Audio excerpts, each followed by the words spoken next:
I had ventured out to do a bit of late-night shopping.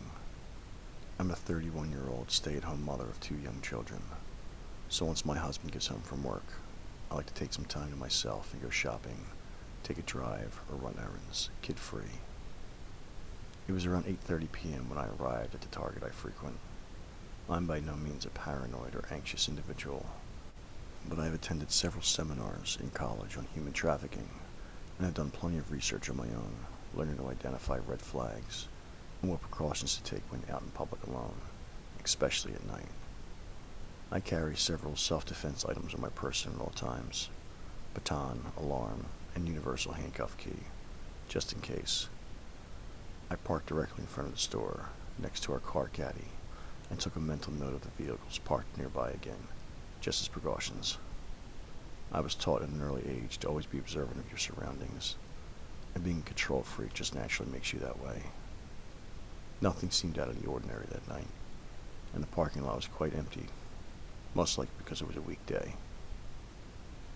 As I entered the store, I began browsing like usual, following the natural flow of the store departments, following the main aisle around. I had been browsing for only 10-15 minutes when I noticed a young gentleman. He was tall, skinny, dressed in a dirty gray 2-piece sweatsuit and brown work boots. He looked over at me. I smiled and said hello, but his facial expression was blank.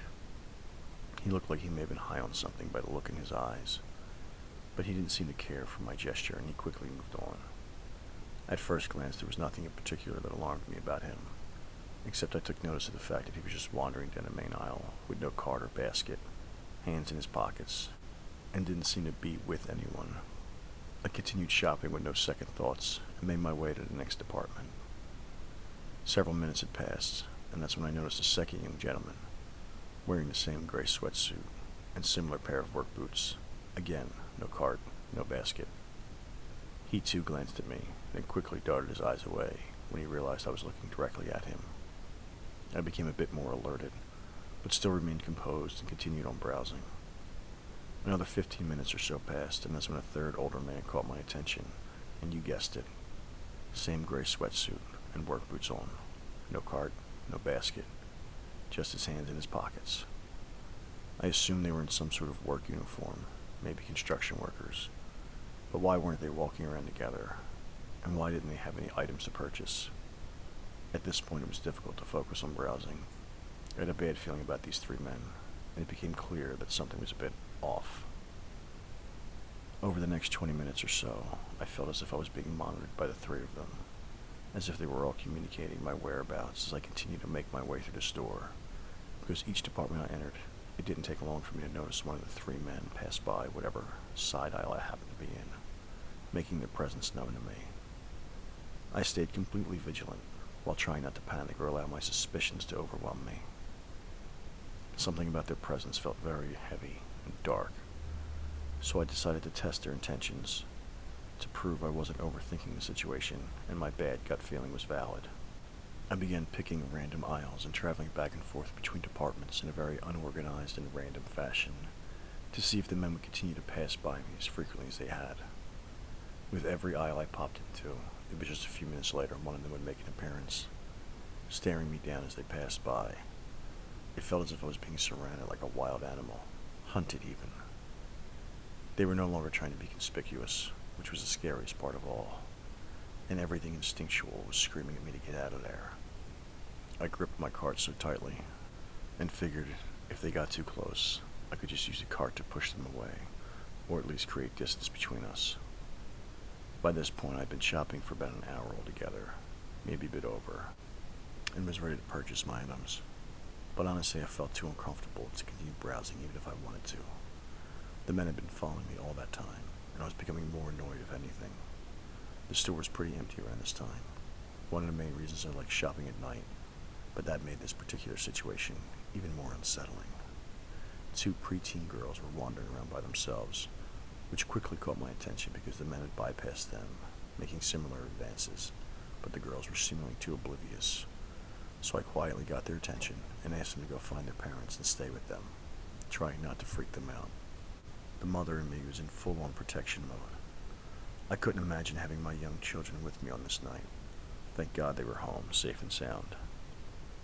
As I made my way to the checkout, I noticed one of the men coming up from behind me, walking at a quicker pace this time. So I immediately stopped and turned to lock eyes with him as he approached. I would never forget the darkness in his eyes. An eerie smirk formed in his face as he nudged my shoulder, continuing to stare me down, walking backwards to hold his sinister gaze as he exited out of the store. I had lost sight of the other two men, and I hated the uncertainty of it all. He made his message clear in that very moment. My stomach dropped and my entire body began to shake. It was a feeling I hadn't felt since I was a kid getting lost in the supermarket. A feeling of desperation. I quickly walked to the checkout, discreetly asked the cashier if I could speak to a manager, and told them what had transpired over the last hour, politely asking for a male employee to walk me to my car, and for them to alert their security team member. When I told the manager what had happened, her face sunk as if she'd already known about these men, and once I described them, she confirmed she knew who I was talking about. She expressed that several of the female employees had found the men unsettling in the past, and reassured me that someone would escort me to my car. She made a report about the incident and said she would alert the authorities. I was still shaking, but felt relieved that she believed me and showed concern for the other young female patrons in the store. She took my information. Then a young male employee walked me out to my car. What I saw as I exited the store made me so sick to my stomach, solidifying all my suspicions. A white, windowless van was parked in the lot, directly behind my car. One of the men seated in the driver's seat, and the other two leaning against the side of the van, facing my car, attempting to hide out of view. I mean, how cliché and obvious can you be? Your license plate may as well read Lady Snatchers at that point. Whatever their intent, it didn't seem pure. I pointed them out to the male employee and said, "There they are," which then prompted the men to scurry into the van and speed out of the parking lot without hesitation. I truly don't know what would have happened if I walked to my car alone, and I'm so freaking grateful I made it home safe and sound and lived to tell my story. Over the following week, I'd heard there were several abduction attempts in the shopping center parallel to that target, and I'm almost certain it was the same individuals. To the 3 matching sweatsuit creeps, let's not ever meet again.